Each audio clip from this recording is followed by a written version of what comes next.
Welcome to my channel. If you enjoy this story, don't forget to subscribe and like. Lira could no longer count the days, but her body remembered. Each step was a cautious beat, each breath a calculation for survival. Her skin, once shimmering like stardust under Tycho 7's skies, was now ashen, etched with faint veins like memories half erased. Her hair, once gleaming like a river of night, hung tangled, hacked short by the dull blades of slavers. She stood on a rotting wooden platform in the black market of Cayley's station, her bare feet clinging to the icy metal floor.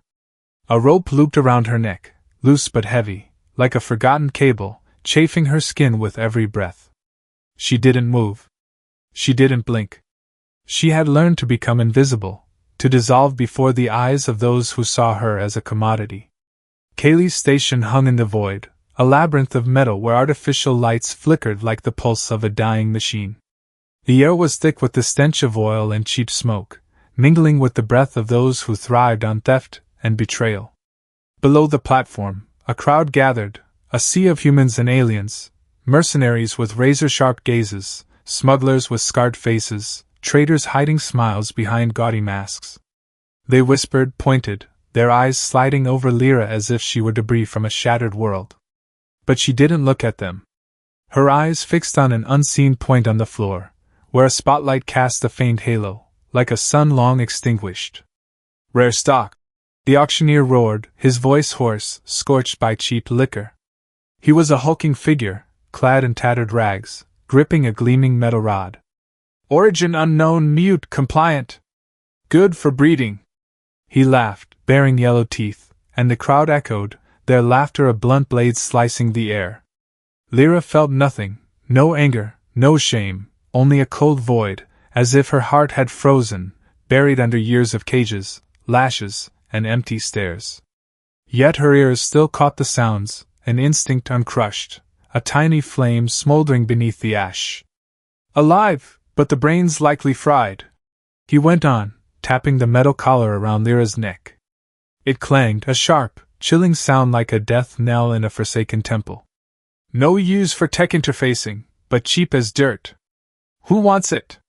He waved his arm, scanning the crowd for glints of greed.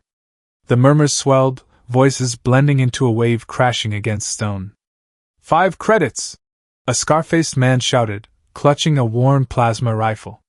"For biofertilizer!" another mocked, and the crowd laughed again, their jeers toxic as a venomous wind. Lira didn't react.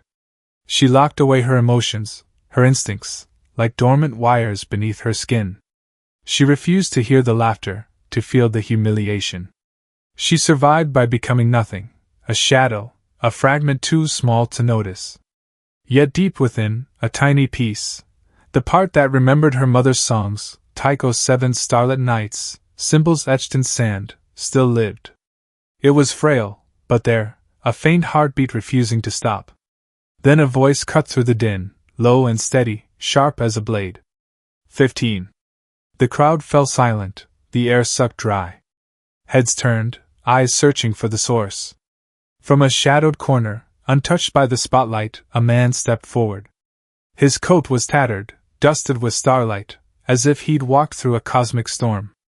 A hood obscured half his face, revealing only his eyes, deep, piercing, but not cruel. He moved slowly, each step imprinting the floor with an unexplainable weight. He ignored the crowd, their whispers. He looked only at Lira, his gaze like a reader deciphering a forgotten book, seeing torn pages, faded lines. The auctioneer frowned, gripping his rod tighter. 15? You sure, old man? His tone dripped with doubt, but his eyes gleamed with greed. The man didn't answer.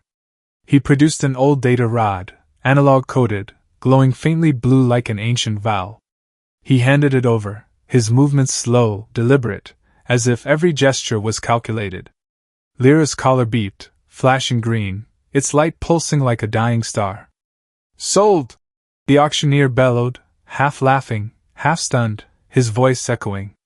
The crowd jeered, laced with envy and curiosity. They stared at him, at Lira, as if chasing a story they weren't meant to know. He approached the platform, his steps unhurried but certain. The crowd parted, instinct sensing something greater. He ignored their laughter, their probing eyes. He looked only at Lira, his gaze free of judgment or possession, as if seeking a piece of a larger tale. As he drew near, Lira tensed, her breath catching, her heart pounding as if to shatter the ice within. He raised a hand, not to touch her, but to the collar's lock. His motion was slow, careful, as if afraid to break something more fragile than glass. His fingers brushed the lock, never her skin, yet she felt a warmth, strange, terrifying. She stepped back, her body braced for a lash.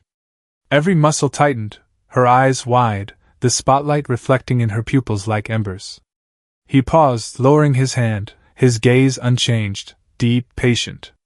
"Come," he said, his voice like gravel worn by time, low, not harsh. He turned, stepping down, not looking back. The crowd's whispers blended into a wave, but Lira didn't hear. She stood there, barefoot on the freezing floor, the rope still around her neck, though the lock was undone. A part of her, buried under pain, lashes, and nameless numbers, whispered to move.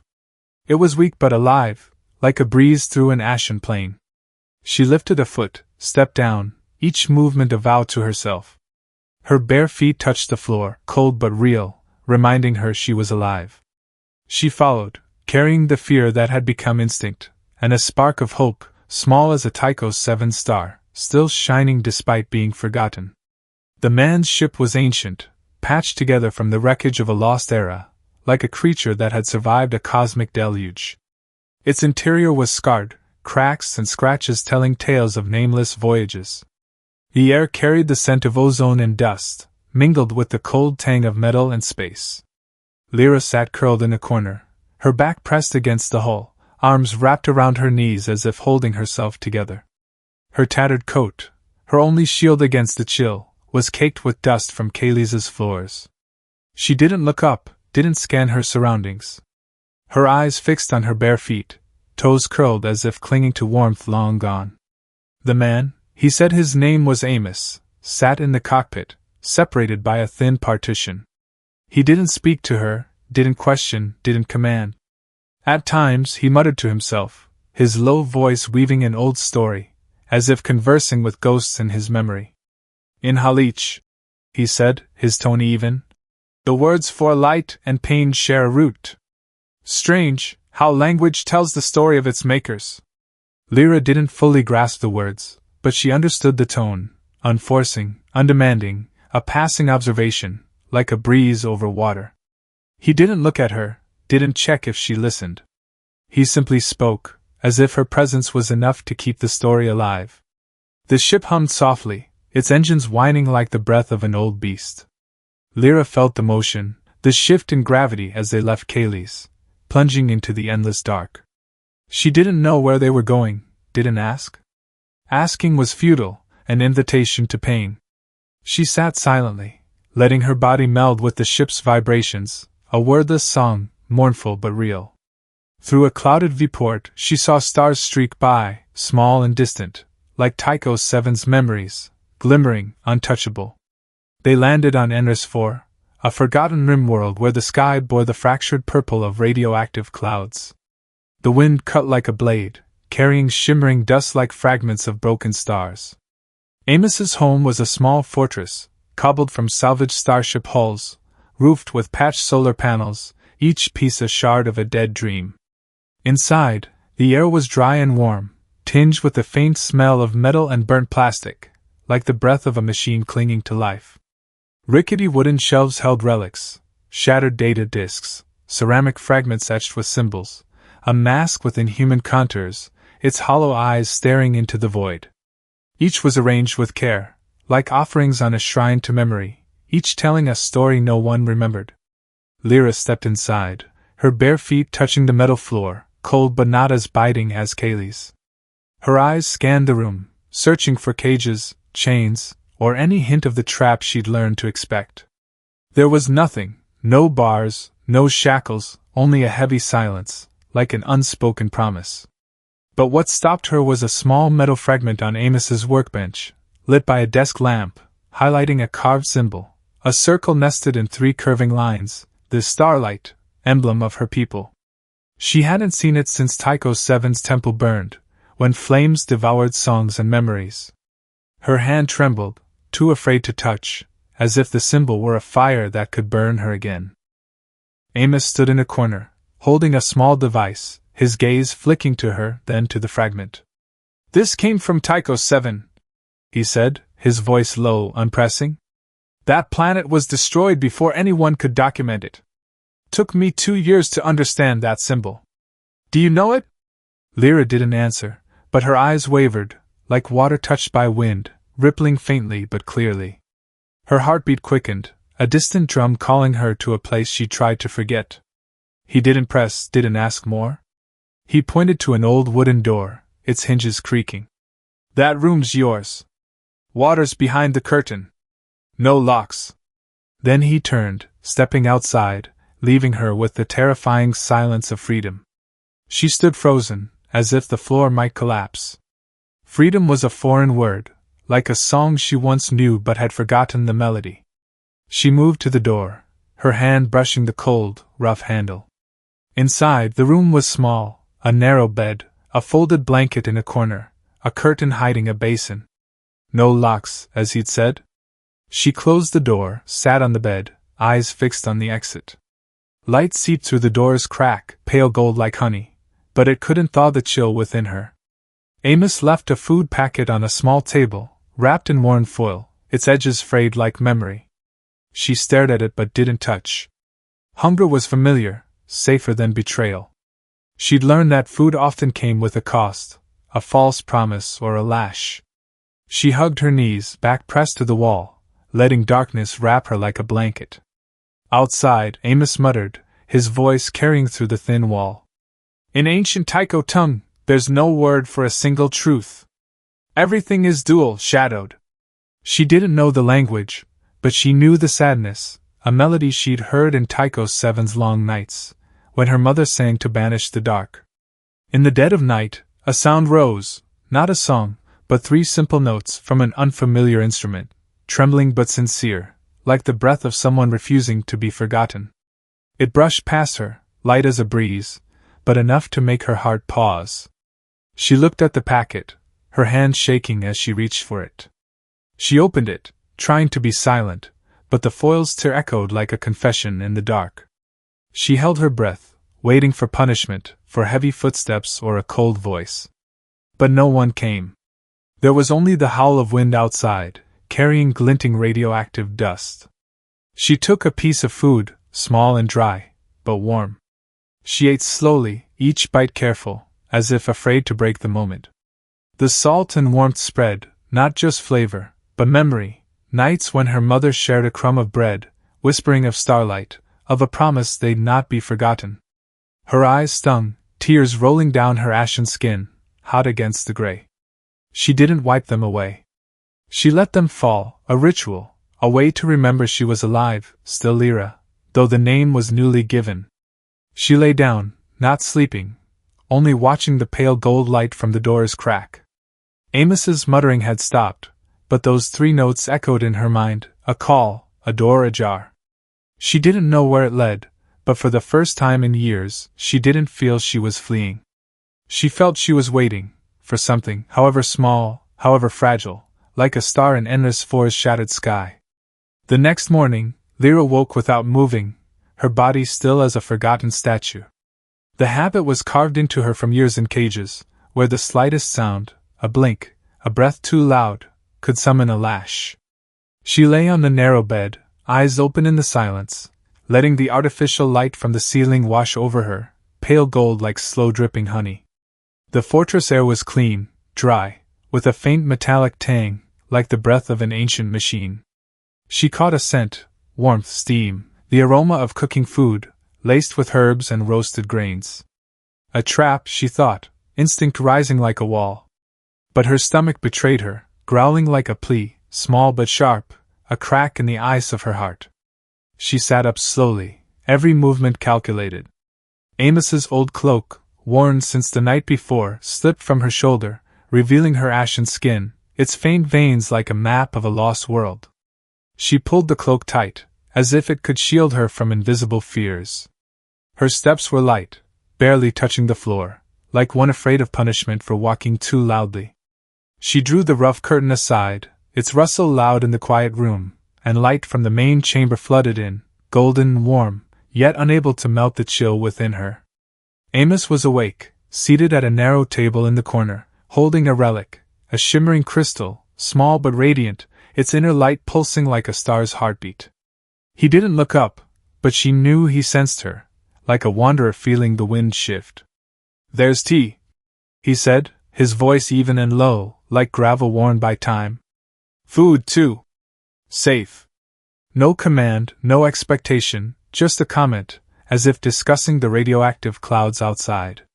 He continued his work, hands moving slowly, carefully, as if the crystal were a living thing, fragile and precious.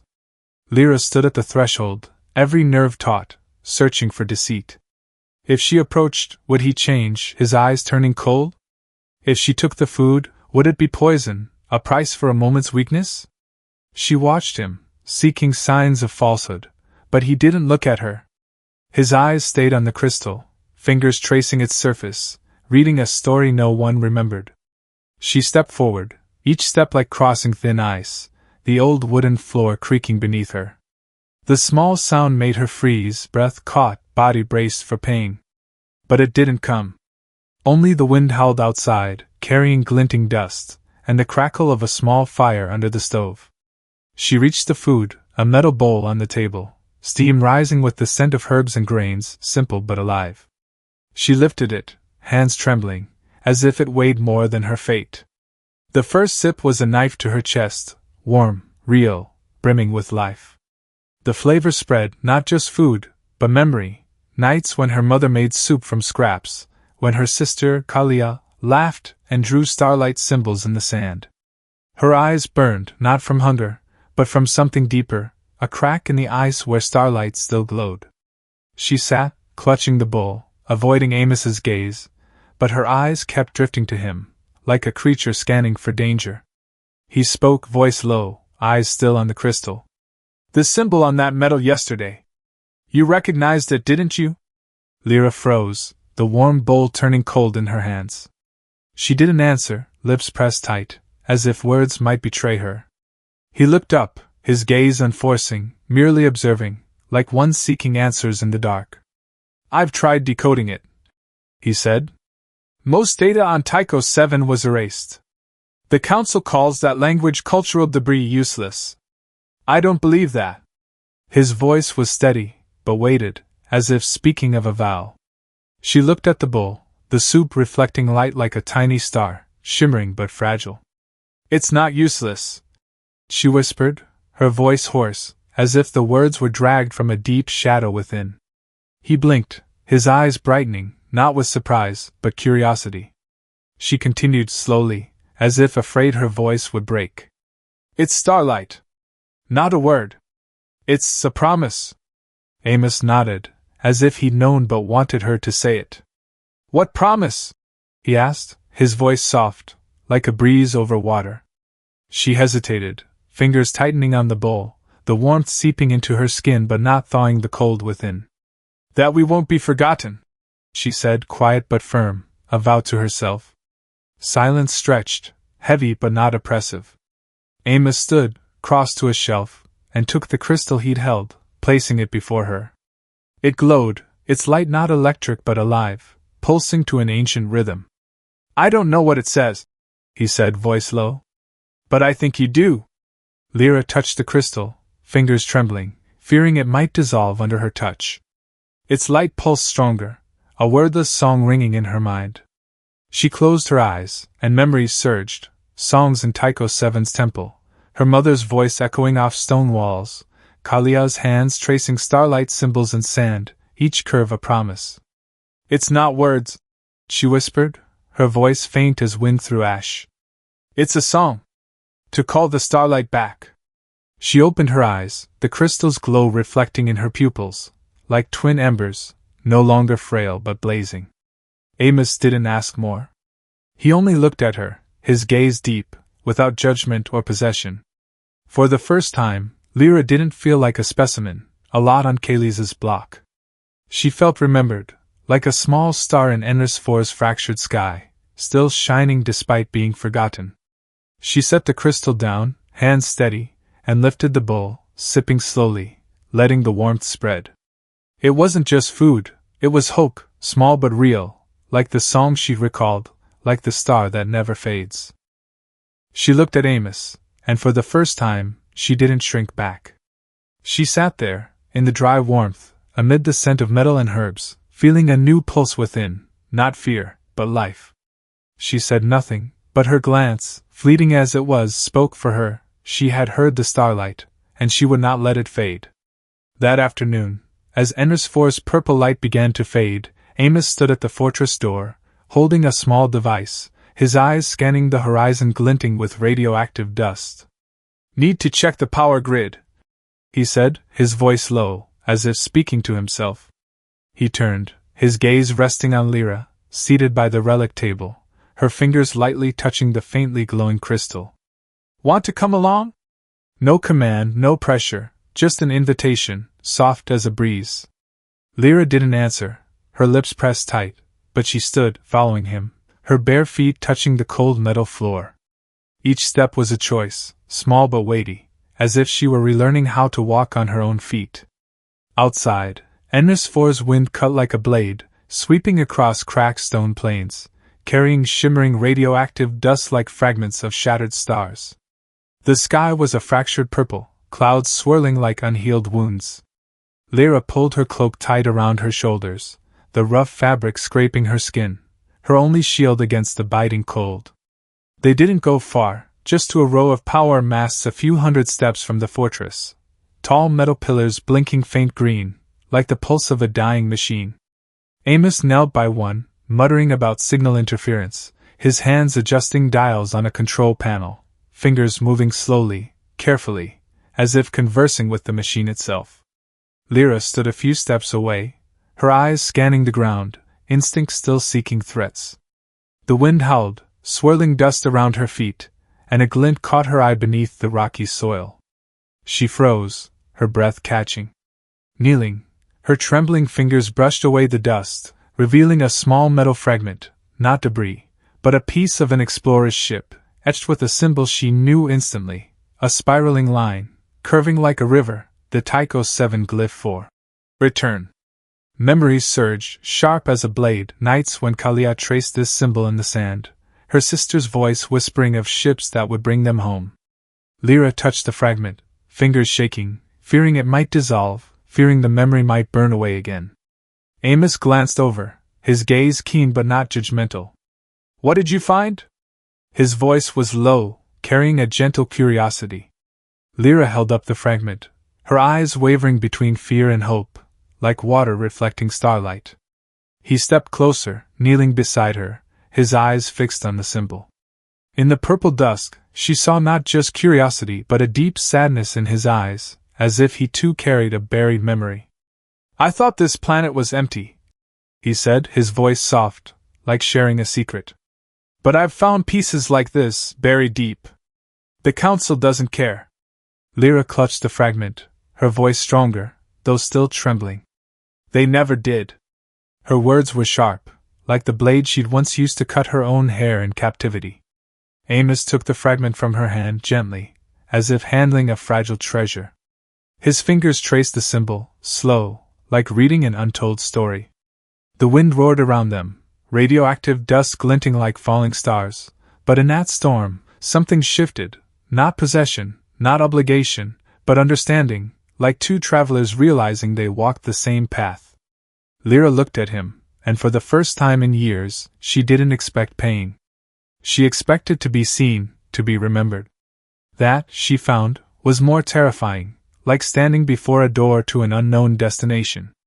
They returned to the fortress as the light dimmed, the purple sky turning black, speckled with faint stars like small fires refusing to die. Amos said little, only pointing to a corner of the table where he'd left a set of old clothes, a worn shirt and patched pants, clean, folded neatly like a promise. "You don't have to wear them," he said, his voice soft, as if he knew she feared gifts. "But they're there if you want." She nodded, avoiding his gaze, but when he left, she touched the fabric, feeling its rough warmth under her fingertips, like the skin of someone who lived. She put them on, tying the shirt at her waist, rolling the sleeves to her elbows. For the first time, she felt she wasn't a shadow, not a lot on Kaylee's block. She felt she had shape, like a star beginning to shine again. That night, Lira sat by the relic table, eyes fixed on the metal fragment etched with the return symbol. The desk lamp's light made it gleam, like a whisper from Tycho 7. Amos worked in a corner, repairing a small device, the light casting deep lines on his face, a map of a long, dust-worn life. He didn't look up as he asked, his voice soft as a breath. "Do you have a name?" Lira froze, her breath catching. Her name had been stolen long ago, burned with the temple, replaced by a number in slavers' ledgers. She shook her head, lips tight, fearing words might shatter her. Amos nodded, as if he understood, as if he'd once lost his own name. "I'll call you Lira," he said, his voice gentle but firm, like a vow. "If you don't mind? It means light in an old tongue. I think it suits you." Lira looked down, fingers tightening on the fragment, the return symbol pressing into her skin, sharp but not painful. "Lira," she repeated, her voice faint as wind through ash, unfamiliar but not heavy. It wasn't her old name, not the lifeless number. It was something new, something she could choose, like choosing to walk with him today. She looked up, her eyes meeting his for a moment, long enough to say what she couldn't voice. "Thank you," she said, and for the first time, her voice didn't tremble, like a note in a song she was relearning. Amos nodded, his gaze kind but resolute, like a traveler who knew the road was long but was ready to walk it. Lira set the fragment down, her hands steady, and looked out the window, where Ensfor's faint stars still shone, a reminder that light, however small, always found a way back. 3 days later, a faint tremor ran through the fortress floor, like the sudden pulse of a planet startled awake. Lira sat at the relic table, holding a small crystal, its light flickering like a whisper from Tycho 7. She felt the vibration, not from wind or machinery, but deeper, as if the stone beneath her feet breathed. She looked up, fingers tightening on the crystal, its light pulsing stronger, as if trying to speak. Amos, in a corner, stopped typing on a console, his eyes narrowing, the screen's glow etching the wrinkles on his face. "Not atmospheric," he said, his voice low but sharp, like a blade cutting through silence. He moved quickly to a monitor, fingers gliding over sensors with the precision of someone who'd survived many storms. The screen lit up, a red signal blinking at the western edge, like blood on the purple sky. "Something breached the perimeter," he said, his voice soft, almost a whisper, as if fearing the air itself might betray them. Lira stood, her body taut, the crystal in her hand growing warm, like a second heartbeat. The wind outside thinned, no longer howling, but carrying the sharp, toxic scent of burning metal, like the breath of a predatory ship. She stepped to the door, pushing aside the rough curtain, her eyes scanning Ensfor's fractured horizon. A dust trail spiraled in the distance, not wind-driven, but the mark of something approaching, like a beast's claws raking the stone. "They're here for me," she said, her voice flat, but her shoulders stiffened, bracing for an invisible lash. Amos turned, his gaze icy, like light from a frozen star. "No one knows you're here," he said, his voice firm, but his eyes flickered, as if calculating something. Lira shook her head, her gaze darkening, like Ensfor's sky before a storm. "I touched the crystal," she whispered, her voice small but heavy, a confession. "I sang. Just a fragment, but enough for them to hear." Memories of the song, the notes she'd hummed in the dark, rose like a blade, sharp and painful. She'd thought it a secret, a promise of starlight, but now she saw it was a flame, and flames always drew hunters. Amos frowned but didn't argue. He knelt by a damaged sensor, brushing away dust to reveal a small device, blinking red like a dying machine's pulse. A slave registry beacon, tiny but cruel, like an unblinking eye. "They're not here for you," he said, his voice so low it nearly dissolved into the air. "They're here for me." Lira stared, her breath catching, as if the floor had collapsed beneath her. Amos stood, crushing the device under his heel, its fragments scattering like broken memories, glinting then fading. "I worked for the Council years ago," he said, his eyes meeting hers, unflinching, but weighted, as if carrying a planet on his shoulders. "I stole what they wanted, data on Tycho 7, fragments of a culture they meant to erase. I thought they'd forgotten me. I was wrong." His words were sharp, but not cold, like a blade honed by time, not to kill, but to protect. Lira stepped back, not from fear, but because the truth exploded in her mind, like a meteor shattering the dark. This man wasn't just a relic collector, a lone wanderer. He was a traitor in the eyes of her hunters, scarred by the same war she'd survived. "Why?" she asked, her voice sharp as a knife, as if cutting into her own pain. Amos looked at her, his gaze steady, like a flame unquenched in a storm. "Because I couldn't let them erase a culture just because it had no economic value," he said, his voice even, each word carved into stone. "Because Starlight isn't meant to be forgotten." He turned, checking the weapon locks at the entrance, his hands moving fast but careful, like someone who knew every second mattered. "Get ready," he said, not looking back. "They'll come before dawn." Lira stood, the crystal in her hands still glowing, its light now a warning. She stepped to the window, gazing at the fractured purple sky, radioactive clouds swirling like torn memories. She clutched the crystal, feeling its pulse blend with her heartbeat, and thought of Kalia, her sister, who sang forbidden songs before being taken. That song, she realized, wasn't just memory, it was power, a flame that could burn or illuminate. She'd sung, just a fragment, and now that flame had called the hunters. That night Lira didn't sleep. She sat by the window, holding the crystal, its light bathing her face, highlighting the faint veins on her skin, like a map of a lost world. Outside, the wind howled, carrying glinting dust, like falling stars.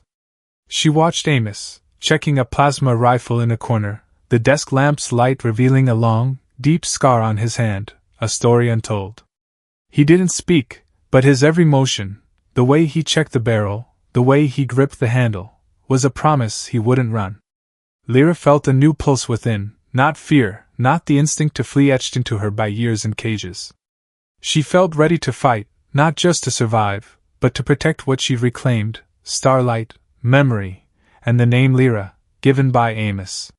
She set the crystal down, hands steady, and looked at the sky, where faint stars still shone, a reminder that light, however small, always fought the dark. She stood, crossing to a corner where Amos had left a small dagger, its blade gleaming faintly under the light. She took it, feeling its weight, not to kill, but to remind herself she was no longer prey. She looked at Amos, and though she didn't speak, her gaze was sharp, like a newborn star. He nodded once, enough to say he saw her, not as a lot, not as a specimen, but as someone ready to face the storm. Dawn came with a dust storm, thick as a lead curtain, obscuring Enris-4's fractured purple sky. Lira stood at the fortress door, gripping the dagger Amos had given her, its cold blade biting her palm, not to kill, but to remind her she had strength, that she was no longer prey. The wind screamed, carrying radioactive dust that glinted like shattered stars, scraping her skin through her worn clothes. Amos stood beside her, plasma rifle slung over his shoulder, his eyes scanning the dust, cold as light from a meteor. The air was heavy with the scent of burning metal, like the breath of an approaching predatory machine. A metallic screech tore through the air, sharp and toxic, then 3 ships emerged, hovering like hunting beasts, their hulls gleaming under spotlights cutting through the dust.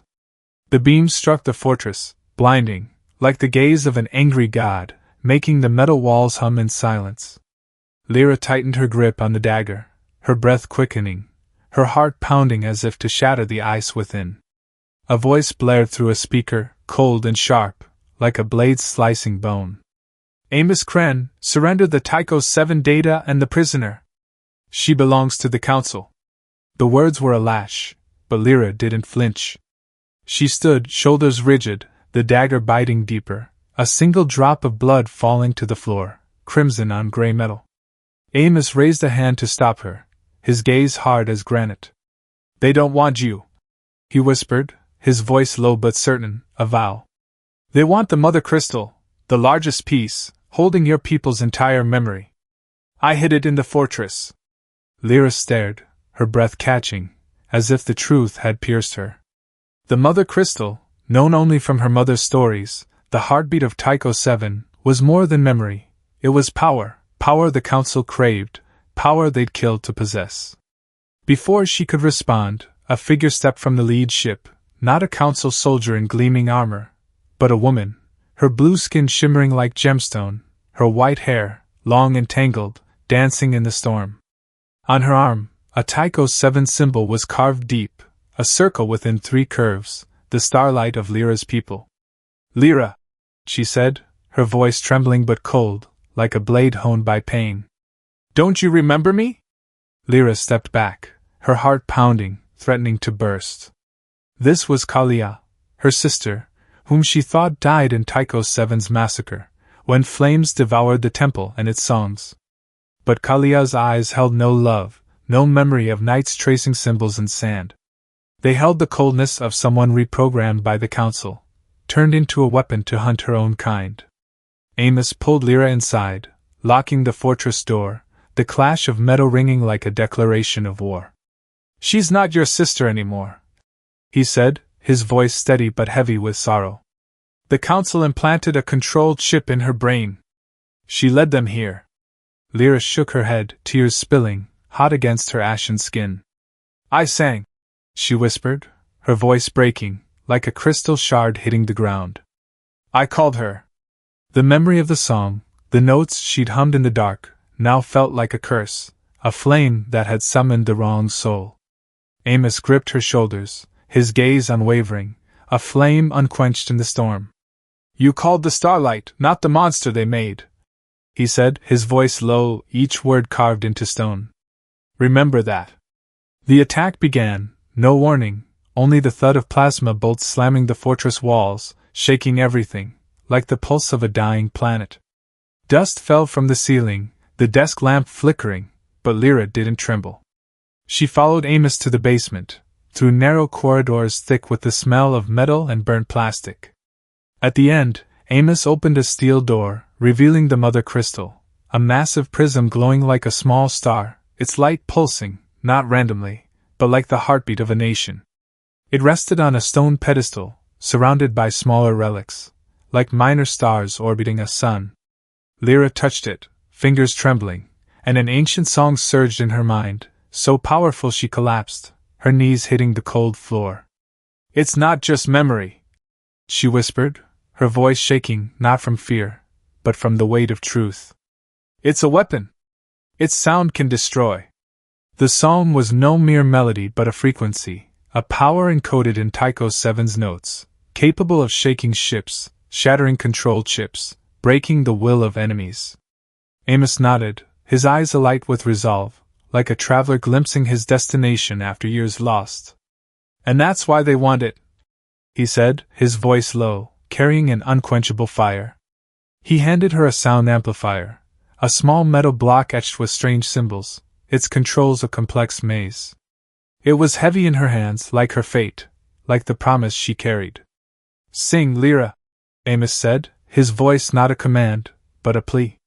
Not to save me, but to save yourself. To save the starlight. Lira looked at him, then at the Mother Crystal, its light reflecting in her eyes, like twin flames that would never fade. She gripped the device, feeling the dagger in her other hand, and stood, no longer prey, no longer a shadow. She was Lira, light, and she would sing, not to call Kalia, but to call her people back. She climbed the stairs, each step heavy but certain, like a drumbeat in an ancient song.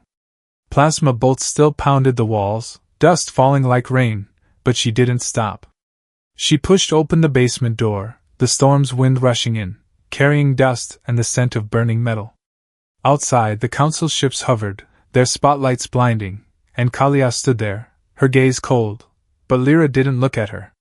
She looked at the Mother Crystal, feeling the song rise not just in her mind, but in her body, like a fire spreading.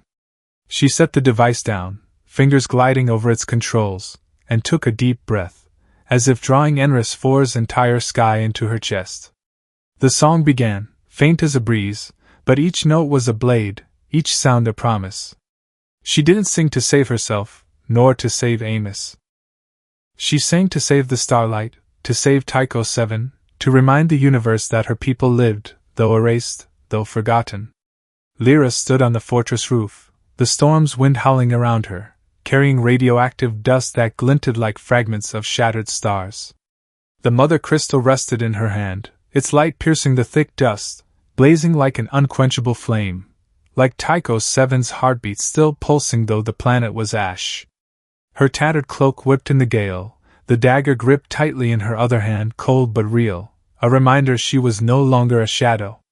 Beneath Enris IV's fractured purple sky, Kalia and the Council's hunters advanced, their forms hazy in the storm, weapons raised, plasma rifles flickering like the eyes of predatory beasts. Lira stood firm, unflinching, her eyes closing as the ancient song rose within, not just memory, but the power of her people, encoded in notes sharp as blades, resonating like a star's call.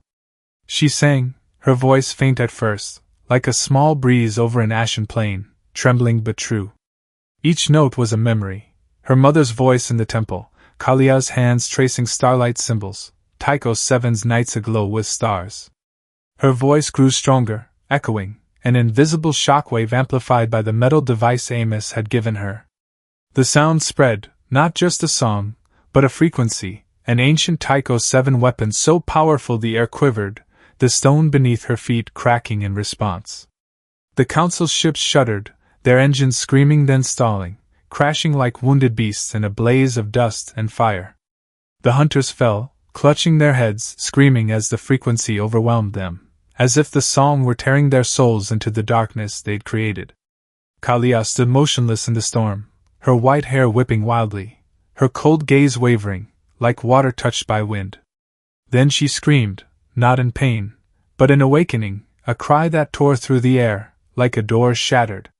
The control chip in her brain shattered under the song's power, its tiny metal fragments falling, glinting then fading. Kalia collapsed, but her feet found their way, stumbling toward Lira, tears streaming down her blue skin, her voice choked, like a forgotten song remembered. You called me back. Lira embraced her, hands trembling, tears mingling with storm dust, hot on her cheeks. She felt Kalia's warmth, not a weapon's, but her sister's, who once sang with her under Tycho 7's skies. That moment was a star blazing bright, small but real, amid the howling storm. But the moment didn't last. An explosion shook the fortress, a blinding light slicing through the dust, like a blade tearing the sky. A second council team emerged, not to capture, but to destroy. Their ships were larger, sleek black steel, their weapons heavier, plasma cannons bathing Enris IV in an artificial sun's cruel heat. The ground split, the fortress trembling as if to collapse. Amos pulled Lira and Kalia into the basement, but he staggered, blood seeping from his shoulder, staining his coat, each drop a reminder of this war's cost. The crystal can't fall into their hands, he said, his voice weak but resolute, a flame unquenched despite the wind. Lira looked at him, then at Kalia, her eyes blazing, not with fear, but determination. We won't let them take it, she said, her voice sharp, like the dagger she held. They ran through narrow corridors, explosions echoing above, dust falling like rain from the ceiling. The control room lay at the basement's end, a small chamber with flickering screens and tangled cables like the fortress's veins. Amos pointed to a metal slot in the center, where the broadcast system was housed, his eyes bright despite his bloodless face. Lira placed the mother crystal in the slot, her fingers trembling, not from fear, but from the moment's weight. The crystal flared, its light spreading, bathing her and Kalia's faces, an ancient promise. She activated the system, buttons clicking, and her song rose again, not just in the fortress, but through radio waves, reaching every rim system within thousands of light years. The song was more than sound, it was a flame, a call, awakening Tycho 7's survivors, those who thought they'd lost everything, buried in the shadows of distant worlds. They heard it, from abandoned space stations, from rim-world slums, from the universe's dark corners. They answered not with words, but with action, small ships powering up, weapons raised, footsteps echoing. When the Council's second team landed, they faced not just Lira, Kalia, and Amos, but a small army. Tycho survivors called back by the song, their eyes blazing with starlight, their hands wielding weapons, their hearts carrying the promise that their people would not be forgotten. Lira stood in the control room, her hand still touching the mother crystal, the song unending, like a star's heartbeat. Kalia stood beside her, gripping her hand, her eyes no longer cold, but bright as Tycho VII's nights.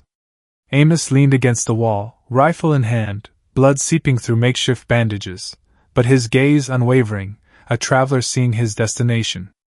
Outside, explosions and screams mingled, but Lira didn't hear. She heard only the song, felt it spread, not just through radio waves, but through her soul, through those fighting for the starlight. She looked at Kalia, then Amos, and for the first time, she didn't feel she was fleeing or fighting to survive.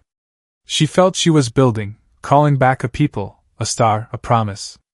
The song continued stronger, louder, a flame that would never die, a starlight piercing the dark, finding its way home. The battle ended in silence, not the heavy, despairing silence of defeat, but the gentle silence of victory, like a planet's breath reborn. The Council's hunters were broken, not by plasma or cold steel, but by the power of memory, by the starlight song that called a people back from darkness. Lira stood amid the fortress's ruins, shattered metal glinting under Amos-4's faint sky, like stars fallen to earth. The mother crystal rested in her hand, its light softer now, no longer the blazing fire of battle, but a whisper of hope, Tycho VII's heartbeat now free. Kalia stood beside her, her embrace warm after years apart, a thread weaving back torn memories.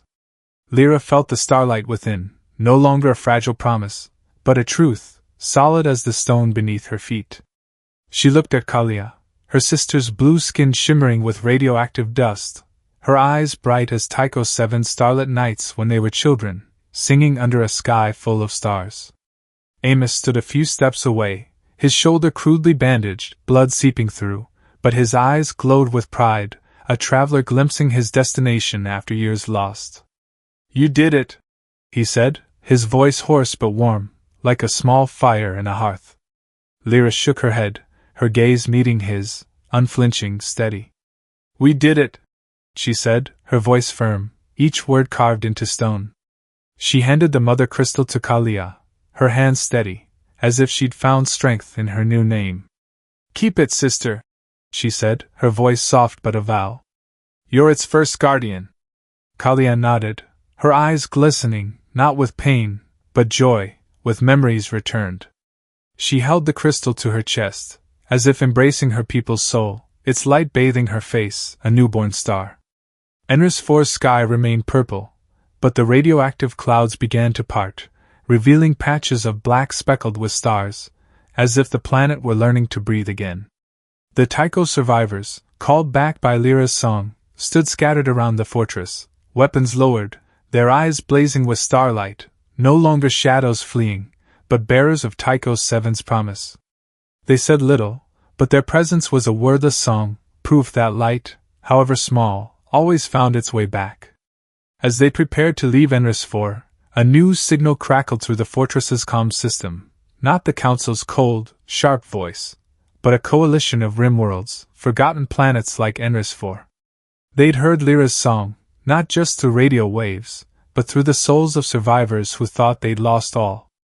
The signal carried an invitation, not to fight, not to shed blood, but to build a memory archive, a place where every culture the Council erased could be preserved, remembered, like stars that never fade. Lira stood before the screen, reading the message, and for the first time, her lips curved into a smile, small, but true, like a new note in her song. She turned, looking at Amos, who was checking the small, patched ship, battered but resilient, like them. "Will you come with me?" she asked, her voice soft, but certain, learned from him. Amos nodded, his gaze kind but resolute, a traveler knowing the road was long but ready to walk it. "Always," he said, his voice low, like gravel worn by time, but carrying an unbreakable vow. Kalia stood beside Lira, still holding the mother crystal, her eyes bright with hope, as if the sisters had found each other not just in memory, but in the future. They left Enris 4 in the small ship, its engines whining like an old beast's breath, but each vibration a pulse of life. The sky behind fractured, radioactive clouds parting to reveal a single, blazing star, solitary but steadfast, a reminder that light, however small, always pierced the dark. Lira stood at the ship's window, her hand clasped with Kalia's, feeling her sister's warmth, a thread tying them to Tycho 7. Amos stood behind, his gaze forward, toward the rim worlds waiting, toward the memory archive they'd build.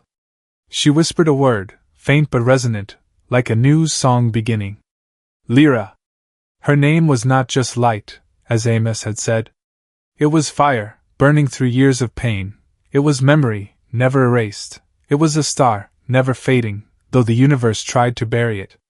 She looked out the window, where stars twinkled, no longer distant, but near, like the Tycho 7 people who'd answered her song. They weren't just survivors. They were starlight, and they would not be forgotten. The ship plunged into the dark, but Lira wasn't afraid. She'd been a shadow, a lot, a nameless number. Now she was Lira, light, song, guardian of a people. She gripped Kalia's hand, feeling her sister's heartbeat, and looked at Amos, who'd given her a name, who'd seen her when she was invisible. They weren't just leaving Enris 4. They were moving forward, to a place where starlight would be more than memory, a future where every culture, every story, would be carved into stone, into radio waves, into the universe's heart. She closed her eyes, and the starlight song rose within, needing no words, no sound. It was her heartbeat, Kalia's, Amos's, the Tycho 7 people's, the rimworlds waiting.